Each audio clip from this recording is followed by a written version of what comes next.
Hello and welcome to episode 1238 of The Sleeper and the Bust. It is Thursday, December 14th. I'm your host, Paul Sporer, joined this afternoon by Justin Mason. Justin, good day, sir. Good day. How you doing? I'm doing pretty well. Midweek, coming into the weekend here. News has been a little light, but still excited to talk some baseball. How about you? How's everything going over there? It looks like looking like it's cold. Like it's not It's warm here, but it's looking like it's cold over there. it is 55 degrees outside my office, but inside of my office, it is a balmy 46 degrees. Oh my Um, God, you know I'd be even more bundled up than that. yeah, it's I when I first came out here, I was all like, "Oh, okay, it's not too bad outside." And I walked in my office like, "Holy shit!" Why I'm is going it to so get much that colder? because it It's was like it was cold last containing night, the and there's cold. just keeps the cold in, and I don't like I've that. got a heater, but I can't run the heater when we record because I risk setting off the breaker and Flipping the losing breaker. Yeah. power. Yeah. Yeah. So Been there with space heaters, flipping the breaker on occasion because I run those suckers into the ground. But well, hopefully you stay warm. I love that white San Francisco beanie that you got there with your hoodie. And your sign today says it's football over. It's getting there. It feels like my Lions think it's over the way they've been playing, but we won't get into all that. We got some news to talk about, and then I'm going to ask you a little bit about some of your off-season prep. Now, we know you make your projections, but what I want you to kind of think about as we get through these news bits is some tips that maybe you have for people to prepare that aren't doing handmade projections and whatnot. Obviously, the very first thing that we can say before we even get to it is buy the fantasy forecaster, Baseball HQ forecaster, if you can afford it. Not everyone has expendable income on that. Totally understand, but if you got the $40, that is a huge investment. We'll get into some more stuff that Justin can recommend for you in the off season. These Thursday episodes are going to be shorter. They're going to be more in the 30-minute range, covering news. Obviously, today's a little bit of a light one, but we still have a lot of things to go in off season. So I still think these will be full most of the time. And I had actually forgotten to put two signings on there that are of some relevance because we covered deep. So I added those two to the rundown there. We also have two big injuries, unfortunately, to discuss. But let's start with some big news related to your Giants as you're wearing the gear. Jung-Hoo Lee, the grandson of Wind, which is an amazing nickname, signs with y'all on a big, was it 6-year deal? yeah, 6 years, Yeah, 118 million or something like that. not bad at all. Like that is an impact signing coming over from KBO, 25 years old. As I'm looking at this, the bat, as far as the numbers in the KBO, they give me some Ha-Sung Kim vibes. I think Kim ran more when he was over in the KBO, so we were thinking, he's going to be a do everything kind of player. Whereas despite being the grandson of Wind, he's not super fast himself. He doesn't have a lot of double digit stolen base seasons, but just 6 last year, 5 the year before that for Lee. But what do you think of Jung-Hoo Lee coming to your ball club? Are you excited by this move? I know it's not the top of the scale, but he's a pretty impactful guy and he's big over in the KBO. So this feels like a solid move. What do you think of Jung-Hoo Lee? Yeah, I thought it was um, a decent signing. Like, I mean, I know like every everybody I've talked to out in this area is like, oh, this is gonna, he could be a star. Like, he could, I don't think he's a star. Like, I don't think he's like, I think he's a really, really interesting glue piece on a team that has no pieces to stick to him, which is a problem. Not his fault though. This would be a really good like tertiary signing, um, but we haven't seen like the individual signings that would make it more Sure. beneficial. Do you Um, not consider Kim a star? uh, Like I in terms of I mean I impact? think he is. I think he is now, right? And I think one of the things we have to be really careful with on a guy like Lee is like how quickly is he going to translate? Probably Hassan going to need a Kim, transition year just like Kim did, right? That first year yeah. was quite dreadful, let's be honest. Mhm. But then the last 2 years for WAR, I really do think Lee could take the same trajectory. That said, I did go for him in a Gladiator, our first one, before he even signed, trying to get in on the ground floor there. I would like him better in a DC. I'm just not in DCs, and now the price is, of course, going to go up. I think he'll still be pretty affordable, but it won't be as cool as, it won't be as cheap as taking him before he had signed.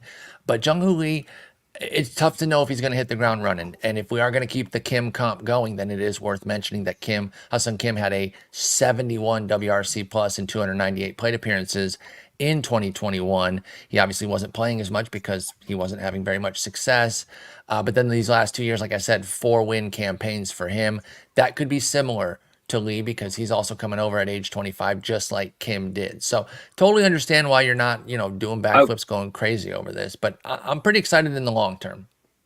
I also want people to be careful. Like they're not the same type of player, right? Like Kim in the KBO, like before he came over, like had a 30 homer, 21 stolen base season. Uh, Well, Lee Lee had is not. 23 homers 2 years ago. I think they're pretty close. I think, I except for don't the know that speed. they That's what I are. was saying. I I think the I bats think are that similar. I think Lee's best or most likely outcome if if he's good, right? I mean, he could just be atrocious, Sure. and just be overmatched because we talk about it, that the KBO is similar to like Double A in terms of talent level. Is it still all Um, the way down there? I think so. Maybe it's closer to Triple A. Maybe it's in between Double A and Triple A. Yeah, But I know that um, the Japanese league is more of a triple A plus, a quad A, if you will. It's not. It's a bit higher than that. It's higher than the KBO. So maybe KBO is like double A plus or even triple A now. Go ahead. I would think of Lee as like an Alex Verdugo type, right? He's good defender, which on the Giants is important because they have not had good outfield defense recently. So I think he Mm-hmm. and with the contract, I think he's going to play every single day. I think he could potentially hit high up in that Giants lineup. I think he can hit for 15-ish home runs and steal a handful of bases. But like, I don't think he is a fantasy difference maker. I don't think he's a real life baseball difference maker Oh, on I a team definitely like the think he can Giants. be a real life difference maker as, like a 3-4 win player. Verdugo's bat is Ha-Seong Kim's bat though. So I go back to that comp. And I'm not just trying to do a KBO to KBO comp, but like I think they got similar bats. And so I do still see kind of a link But between those the two. big difference is the stolen bases, right? Well, I said Hacian that right Kim, away. yeah, yeah, yeah, I, yeah, I yeah. said that right So away. Like he steals tens of base or 10 bases, like 5 straight years between 10 and 13. Last year 6, the year before that just 5. So only 11 in the last 2 years for Lee after the 5 years of doing 10 plus stolen bases. Meanwhile, Kim is a burner. So from a fantasy yeah, impact, yes, but I'm talking about just the bat. I see Kim equals Verdugo equals Lee. Will Lee be good year one? That's the question we don't know. So if the price goes too crazy, which it will go up, we know that because now he has a team and people are going to. Frankly, a lot of people probably just didn't know who he was. Even people drafting now aren't necessarily fully adept on the overseas players. So just learning of who he is now is going to raise Jung Hoo Lee's price a good bit. But I mean, he's a 351 359 ADP in the 29 draft champions leagues. Where do you think that goes? he's 351. 359. I said I misspoke Oh, that first time. 359. I'd say like closer to like 300, but That's what I was thinking. I don't think it's going to jump up. I think the fact he landed in San Francisco on a team that isn't very good and a park that isn't good for hitters, um, actually will keep his price down a fair amount. I think if he ended up on a team they needed a center fielder that was in a good park and on a good team, like maybe he starts pushing in the 250 area. But I think now, I mean, there's a chance you could probably still get him 330, something like that. So I'll be definitely Well, interested to see. maybe. So, okay, wait. This is actually before he signed on 12/10, and it's the clear outlier, but someone took him 157. Wow, see, and that's like kind of the crapshoot with some of these international imports because we don't know who they are. And sometimes Exactly. people want the shiny new toy, like, right? They want the unknown. We did that Um, with Kim. I want to mhm, say, like, we did take that plunge. I think we're both going to learn from that, though, and give Jung Hoo Lee a transition year. So for yeah, me, once he starts pushing past, say, 275, if that's where he's going, then I'm going to be out. I'll be happy with my Gladiator share. I'd like to get like one more DC share of Jung Hoo Lee, but other than that, I'm not going to push. The other drafts after 12-10, because again, he had signed on 12-12, I think, right? He just signed 2 days ago with y'all. Yeah, yeah. Yes. So Maybe they were yesterday. drafting on spec with that one. So there were two drafts on 12-12 dated here, 297 and 275. So there you go. You hit my threshold on 275. If it goes much higher than that and his ADP is pushing into the mid 200s, then I will be out on Jung Hoo Lee. And I suspect you will be too, since you're a little bit lower on Yeah, him than I I am. think I think I will likely be out on Lee this year. And I could see where I could see taking him is in like a shallower format, right? A So you can place move where on. like, yeah, I can move on really easily. I'm not worried Mm-hmm. about the draft cost. And those guys at the bottom of your roster anyways tend to be guys you're just cycling through. But who knows? Maybe he is Ha-Seong Kim right out the gate. Yeah. And one of the things that like he is known for in Korea is just having an amazing hit tool. And Yeah. like batting average Brilliant isn't play something skills. that's easy to get late in the draft without it being a huge deficit somewhere else. So I think he's a guy that in a 10-teamer I would think about like, hey, back into my roster, I'll take a gamble on here. Yeah, I think that totally makes sense with Jung Hoo Lee. We'll keep an eye on his price to see where it goes when we do our outfield preview. We'll have some more data on him as Mm-hmm. well. Got to hit the sad news, man. Two big injuries of prospects that people really are excited about in different realms. Andy Rodriguez, the switch hitting catcher from Pittsburgh, tears his UCL, going to have surgery, missed the entire year. Both guys got hurt in winter ball, which is unfortunate.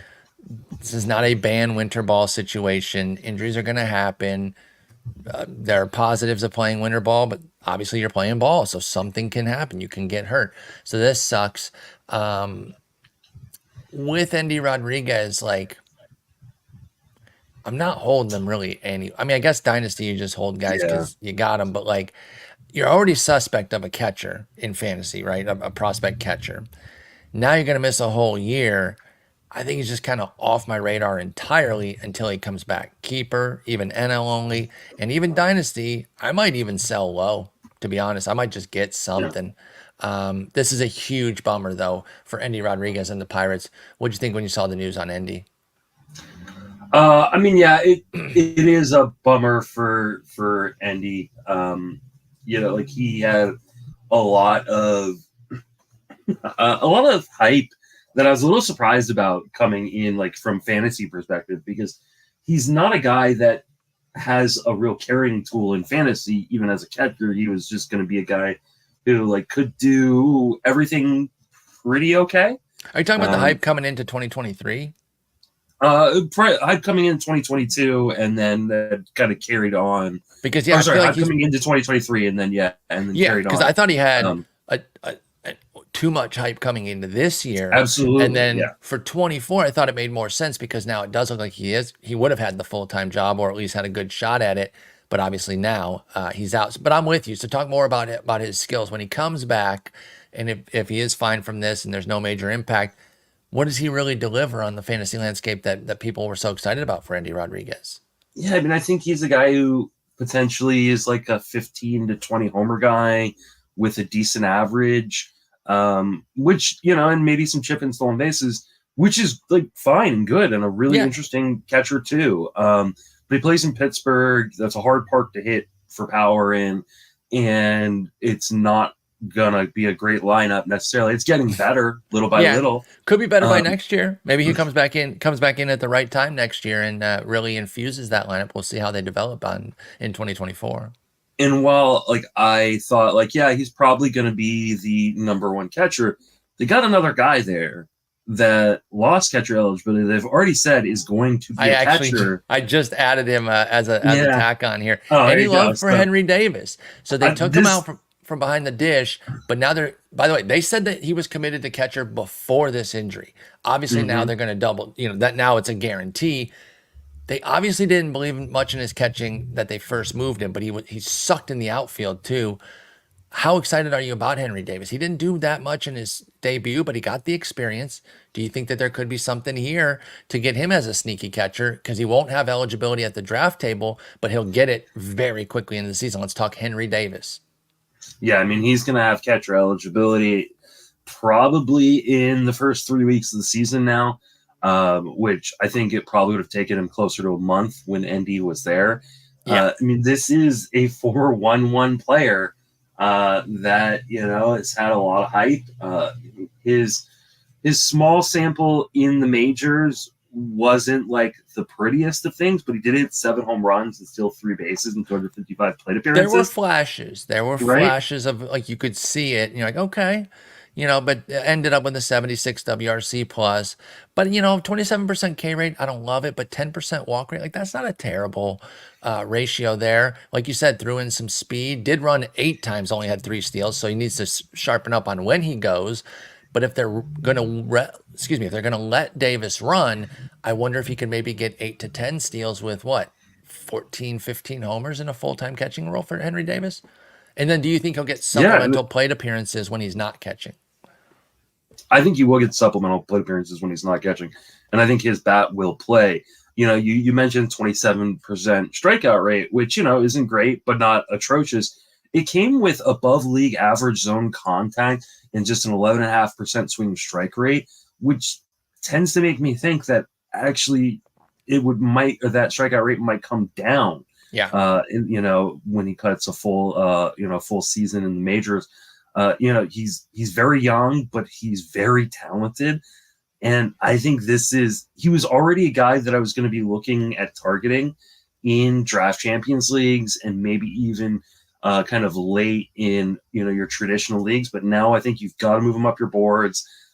He's a guy, especially in 2 catcher leagues, that not going to start the year eligible, but once he gets that eligibility, like he has the potential to be a top 12, top 10 catcher because he can get a full complement of plate appearances, as a catcher.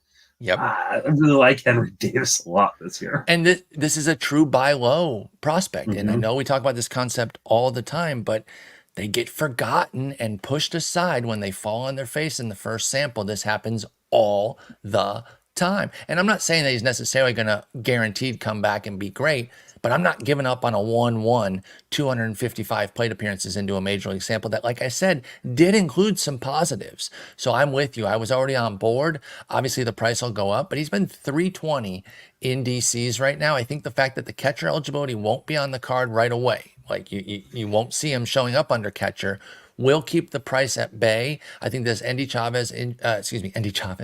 Rodriguez injury will boost him maybe 2 rounds worth. So let's call it 30 picks. I think I'm still taking him pretty easily at 280, 290. What about you with Henry Davis? Yeah, I think that's pretty easy for me.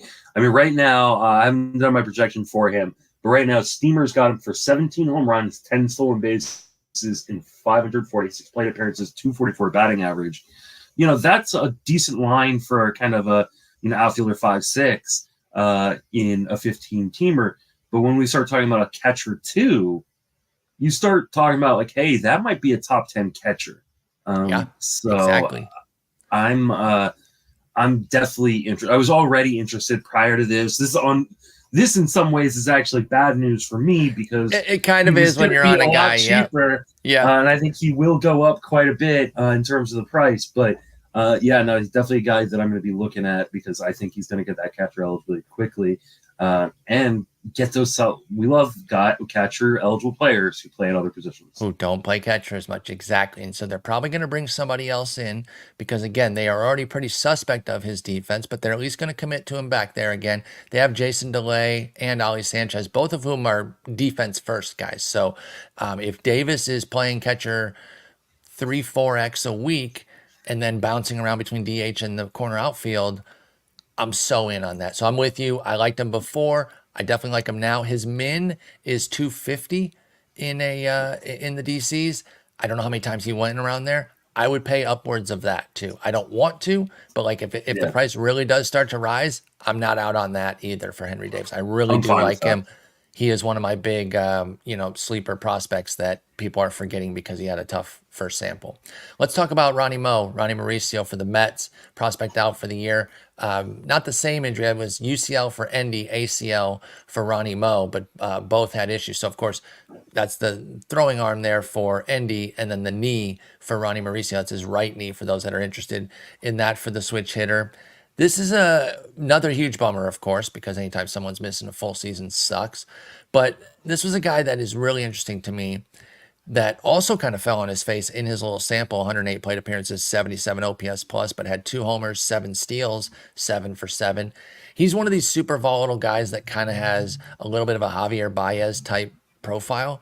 And I don't know if he'll ever reach Baez's heights, but he has that sort of volatility because of his plate skills that he can look like one of the worst players in baseball at times, and then the electric guy who is on the highlight reel of quick pitch, 10 out of 14 days over a 2-week span because he's doing something. Like when he's hot, he's electric. When he's cold, he's devastatingly bad. 29% K, 7% walk is the issue with Ronnie Mo, but power and speed from a switch hitting middle infielder is very appealing. Where were you on Ronnie Mo before the injury? And then we'll talk about post injury now.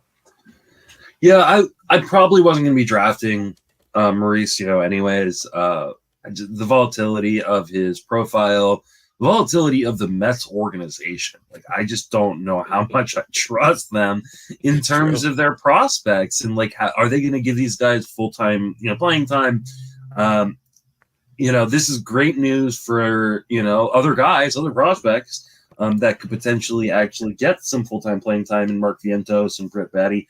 But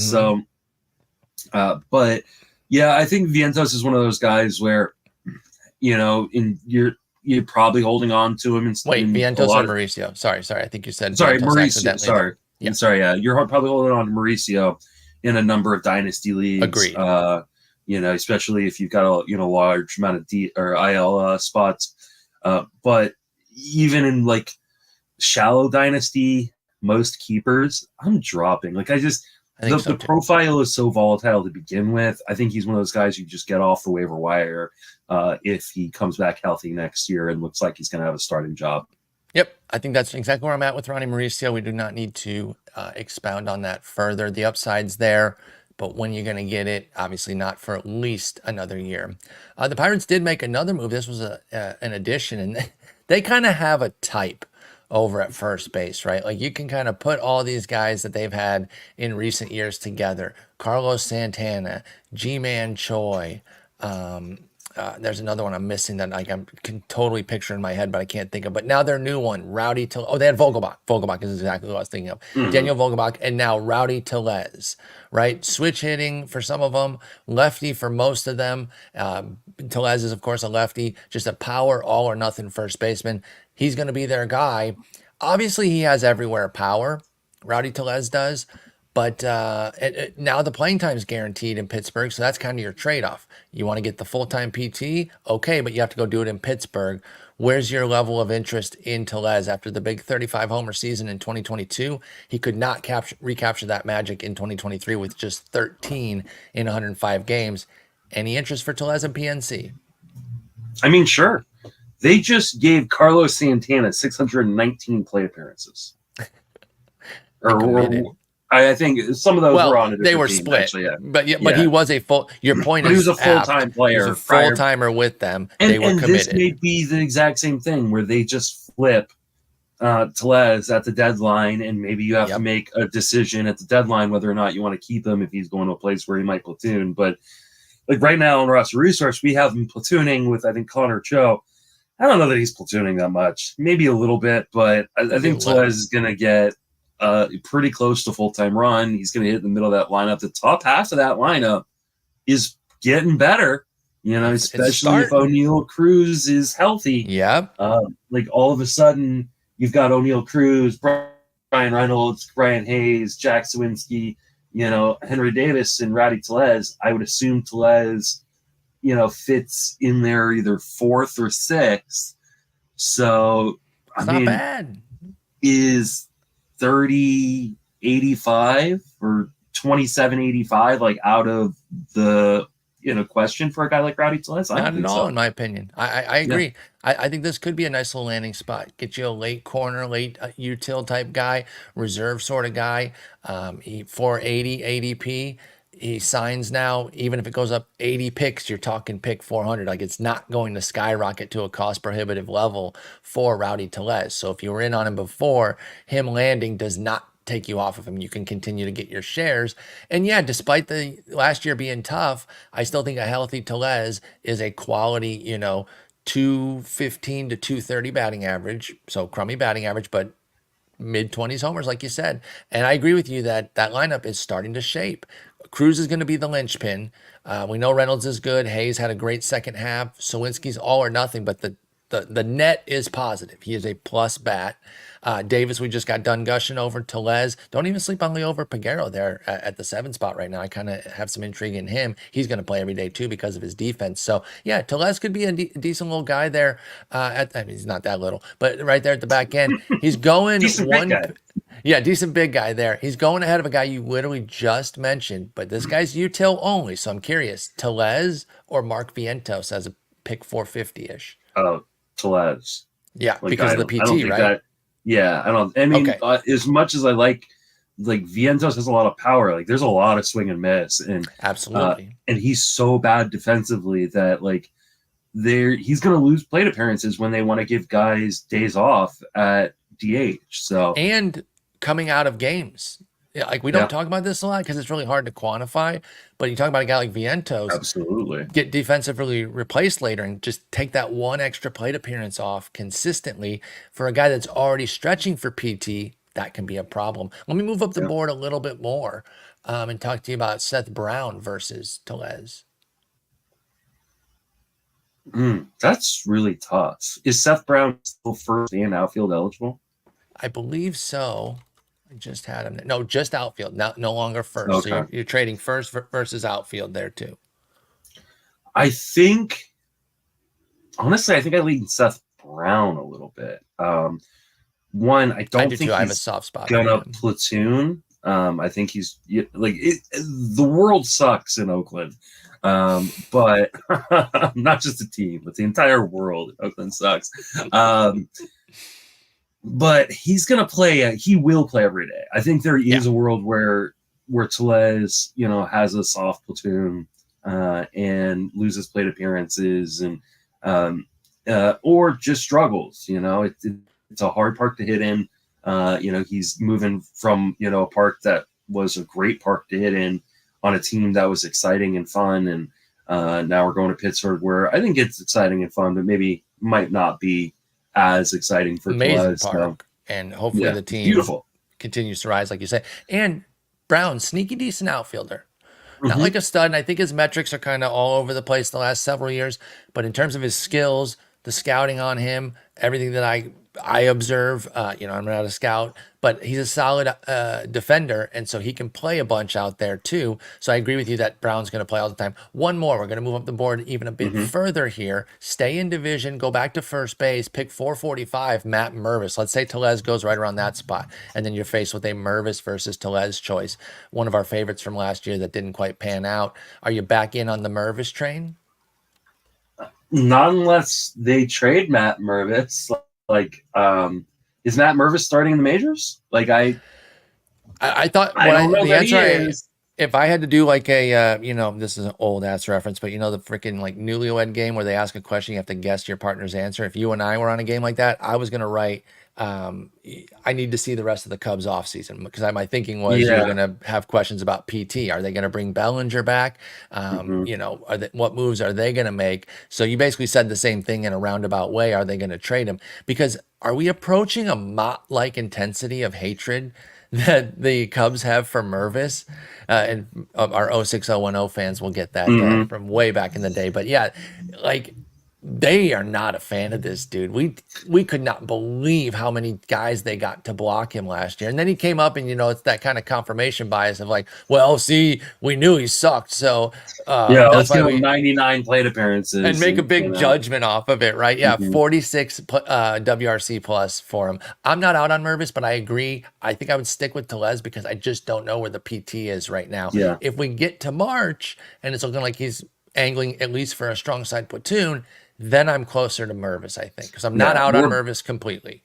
we're about a month away from the anniversary of them bringing in Eric Hosmer and Trey Mancini. So I think we need to give it at least another month. And Bellinger, right? And Yeah, all yeah. three of them. Bellinger Mm-hmm. made sense because he could play the outfield. We're like, okay, that's Yeah, fine. And then it was Hosmer, and they're like, okay, this sucks. And then it was Mancini just to add another one. I was like, they hate this guy. Oh yeah. my God, poor I don't Mervis. know who he slept with, but it was someone's wife, Somebody that someone's maybe he should have important. Yeah. known a Mm-hmm. relationship that they had because they hate his guts. All right, last signing, and then we'll get into some things that you're doing to prepare for your offseason. Seth Lugo to KC. I'm a Seth Lugo fan.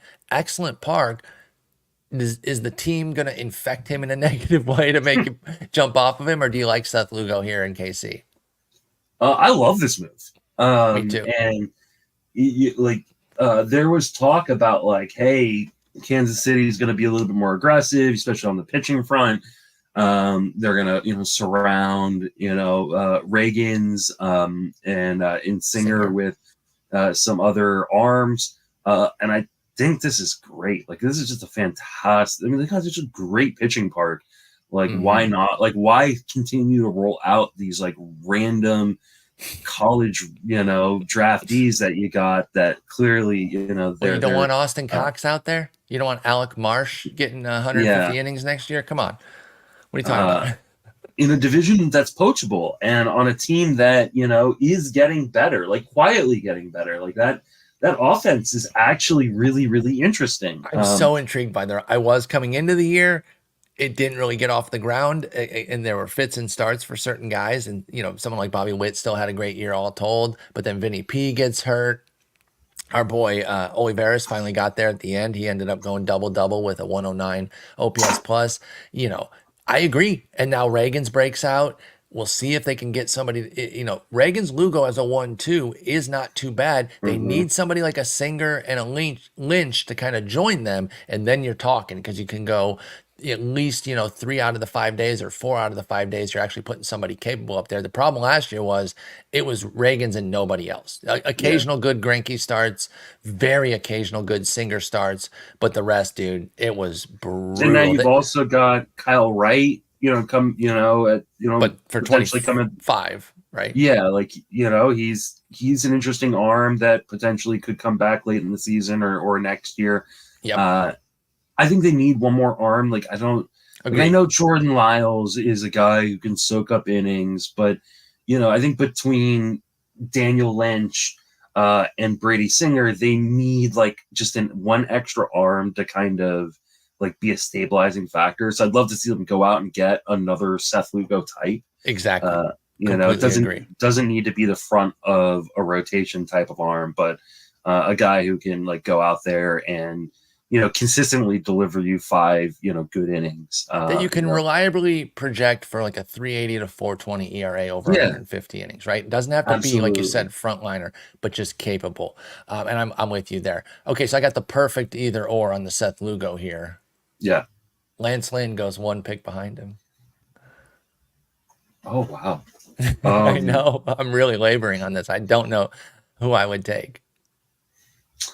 I think Does I team lean, context win it in the end, and I or think that's where I'm leaning. I think I'm leaning Lance Lynch just because the Cardinals' offense is so good. mm-hmm. Um, They're not going to be that that bad again? no, I think they're going to I get hope better. they are. Cardinals haters. I'm with you. I hope they are. I will say though that so last year, like I made like a bold prediction or a bet, whatever you want to call it, um, that ended up being wrong, but in some ways was very right. I bet on the Arizona Diamondbacks to win the division. And while I was wrong, right, the Dodgers Yes. won it and the Dodgers won it handily. They went to the World But Series. your So like, point was that they are a good up and coming. And unfortunately, you yeah, don't get like credit for that. They don't yeah. pay out like 70%. I should have But picked your them to win mind, the National League. yeah, Um, you'd be, not, oh my God, that the odds on that would have been bananas. I think if and when I go to Vegas this year, I think I might be putting some money on the Royals to win the division. I think I'm it's with it. a Like, because coachable division. I think that offense is really, really interesting. mhm, Um, and they've added some pieces to the bullpen. They've added some pieces to the rotation. I don't know that they're done adding yet. I think that the Royals are the sneaky dark horse in the American League. Even with my favorite team residing in that division, and I think we're doing some things that I like. Yeah. And I think a lot of people will be on the Tigers as like, I think so too. This is the team. Yep. And I think the sleeping tiger is actually the Royals. The only team you couldn't get me to lay a nickel on is the White Sox. Yeah, absolutely. I can make a case for the AL Central for any of the other 4 teams that I think is compelling. Just because I think the White Sox are going to get worse. On purpose too. I think they're going to bottom out this year. They're going to trade Cease. They might see if anyone will take Tim Anderson or something. But no, Tim Anderson's a free agent. Oh, well, there you go. Somebody will take him then for free. Yeah. Okay, but I'm with you. I know it sounds funny for us to be gassing up a team that went 56 and 106, but I see the same things you do. I see some light at the end of the tunnel with this ball club, especially if they bring in that other Seth Lugo-esque arm. You know what arm would be a really interesting fit? Hit me with it. His teammate last year, Michael Wacha. That's exactly it. Yeah. That's exactly the type of guy that we're talking. Health is really his only barrier to success. Whenever Waka's healthy, he's pretty good. I'm sure he has some occasional seasons that weren't great, but they're usually health related when he goes down. And I've been a long time Waka guy, so I'm with you. I think that would be a good signing coming off an excellent pair of seasons, by the way, not just last year. He was good with Boston in 2022 as well. We were saying get a guaranteed 150. He's more of a guaranteed 120, 125, but I still agree that would be a nice signing because it'll be cheap too. It will not cost them a ton. You could put Lyles as your number kind of 6 starter / long man. If Singer or Lynch kind of blows up or Waka gets hurt, you move Lyles right back into the rotation. And I think that would be a really good sneaky signing. Completely agree. Other guy I could see them potentially kind of do. I mean, I don't know that they want to pay for Marcus Stroman, but be a good fit though. I wouldn't mind that one at all. Jack Flaherty might be interesting because you get him on a short-term deal. Yeah, and that'd be a really great part for to kind of help protect his home run problems. So. And that's a chance at a front liner on a discount, right? Because healthy Flaherty, if he ever gets back to full health and what we saw at his peak with the Cardinals, could be a front liner. I think I like that one even more than the Waka, but I like Waka as a backup. By the way, they signed your boy Chris Stratton, who's a reliever only, but I just wanted to point that out that Stratton and Will Smith have joined that bullpen. So 2 nice bullpen pieces for them. Champions. Hey. You had the D-backs, so I think we have to give you at least some credence here as we look at the Royals and decide who we want to bet on for next year. All right, let's talk a little off-season prep, right? I know you're doing your projections, so your off-seasons are a little bit different than the normal because not everyone's going to be doing hand projections. But what are a few tips you can give our listeners for how they can approach the off-season, right? It's kind of a wide-open landscape. They're probably listening to the show and some of the other pods that are going in the winter. Like I said, maybe picking up a forecaster would be great. But what are some things they can do on Fangraphs, on BREF, gathering info to help them get prepared? Because I know our big thing in the winter for you and I is to learn the player pool. That's the main reason we're doing these projections. But what are some things that people that don't have that kind of time can do to better learn their pool? So the first thing I do is before I even start quote unquote prep, is I do a complete autopsy on all of my teams. Yep. And we saw that last year on the site.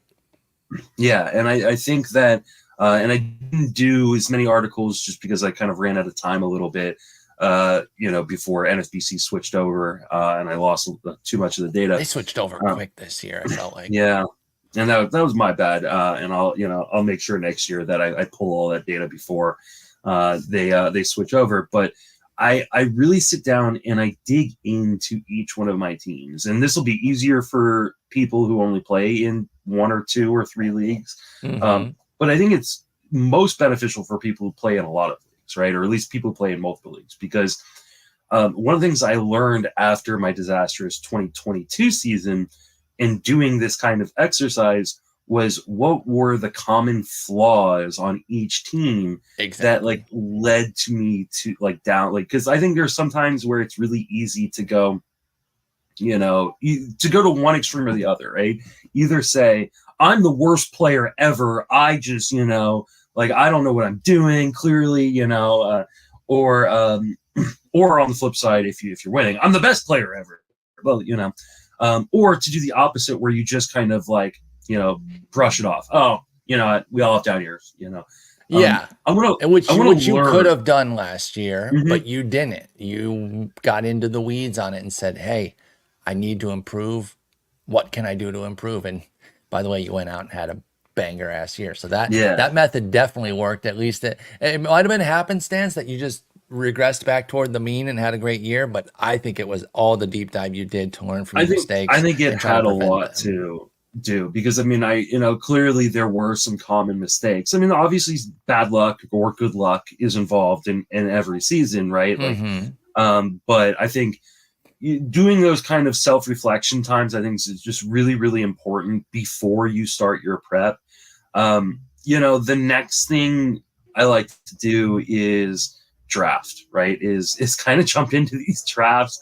Yep. And I do that one uh to learn the player pool. And if if not everybody can afford to do, 5 or 6, $50 or $150 drafts to kind of, Absolutely. and so mock drafts can be important.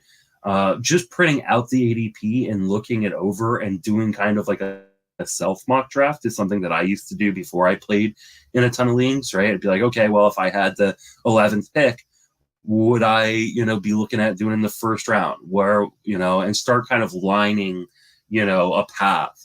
Um, and I do this not so much, I think we use the term learning the player pool maybe a little bit too loosely.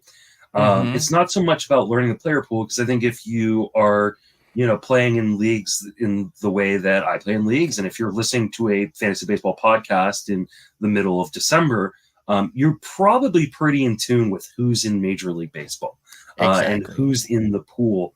But it's more about starting to kind of come up with ideas about roster construction. Like, how do these pieces fit together in a way that I'm going to be happy at the end of my draft? I think the beginning of your drafts is usually pretty easy to go, oh, I like this guy more than that guy, I like this guy. But when you start getting, into rounds, 15 and 20 and 25, like those pieces that you really like are gone. And so I really like to look at the ADP or get into these drafts and kind of start working backwards. Start looking for those guys that I want to target later on, and that'll inform me how I can construct the beginning part of my roster a little bit easier. That's a great call. Yeah, I think that makes a ton of sense. Because, and I think you can even start earlier than 20s round that you're talking about. Like, Yep. make sure you have a firm plan on those teens rounds. Those are fundamental rounds to your team. And I think too often people kind of get the first 10 rounds in order because that's all that gets talked about on so many pods. And I don't say that to denigrate any other pods because we talk about the early rounds all the time too. But like there's not as much coverage on those middle and late. And then you get into those rounds and you just kind of lean on some names that you're not as in tune with exactly who you want. And that is where drafts are won. It really, really is. And so if you can hit on some of those mid and late rounders that pop off, that's what's going to set you up for an excellent season. So I think that's a really, really good call out there. And anything else? One last thing that you have maybe for folks that they can do. I think for me, it's about, I mean, for me, like one of the things, you mentioned like I do projections, right? And Hmm. the projections allow me to kind of take a little bit of my bias out and also give me kind of ideas of like, okay, who do I really need to dive deeper on? And the Exactly. one of the ways I do that is by comparing my projections to other projections, right? Maybe my projections aren't necessarily going to be as good as Steamer or the X or ATC, um, but you know, when I have a big disagreement with them, that's when I can go, okay, you know, this is a player, TJ Friedel was a guy last year where I was all like, my projection's so much higher than everybody else. What? And so I can kind of Check yourself challenge a little bit. myself. Yeah, Yeah. I want to challenge myself. And so that obviously not everybody's going to do their own projections. It's a long, tedious process. It's probably not as fruitful as I would hope, or I'd like to think it is. But you can come up with your own set of rankings pretty easily, right?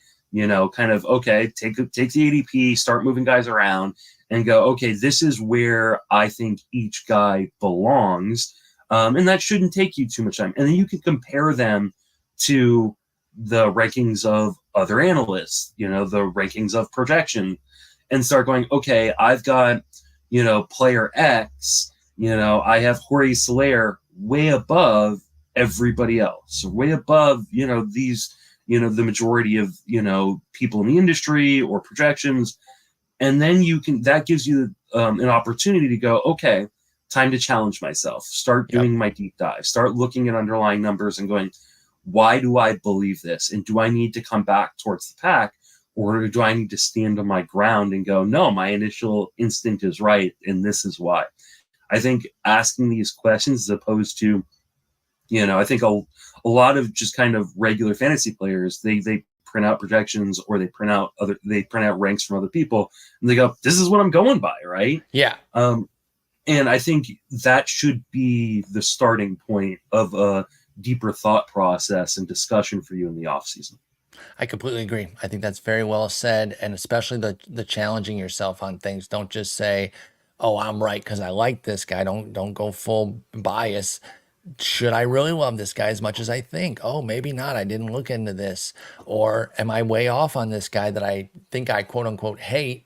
Maybe I should look deeper, things like that. So I think that challenging process of going through, and that's where a mock draft or a regular draft, again, you don't have to do like 10 drafts, but they're $50 price points. There's some cheaper ones out there too if you want to get into like, I think there's like $10 ones at like My Fantasy League. So you can get into Mhm. cheaper stuff too, because having a little skin in the game does make the draft like more valuable, because mocks can get really out of pocket.